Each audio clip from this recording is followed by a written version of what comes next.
জয়পুরহাটের খেতলালে প্রকাশ্যে মুজিব কোর্ট পুড়িয়ে দল ত্যাগ করলেন আওয়ামী লীগ নেতা ও ইউপি সদস্য রেজাউল করিম। এ সময় তিনি জানান, আর কোনো দিন আওয়ামী লীগের রাজনীতির সঙ্গে তার সম্পর্ক থাকবে না। আমি আওয়ামী লীগ দলকে আজ থেকে পদত্যাগ করলাম। 29 ডিসেম্বর দুপুরে উপজেলার মাহমুদপুর ইউনিয়ন পরিষদের চৌমোহনী বাজারে প্রধান সড়কের ওপর মুজিব কোর্ট পোড়ান রেজাউল।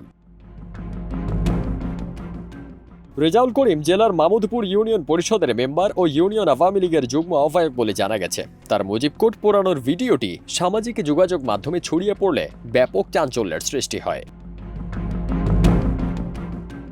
এ বিষয়ে ইউনিয়ন পরিষদ মেম্বার রেজাউল করিম বলেন, এই দলকে আমার আর ভালো লাগে না, এদের কর্মকাণ্ডও আর ভালো লাগে না, তাই মুজিব কোর্ট পুড়িয়ে দল ত্যাগ করেছে।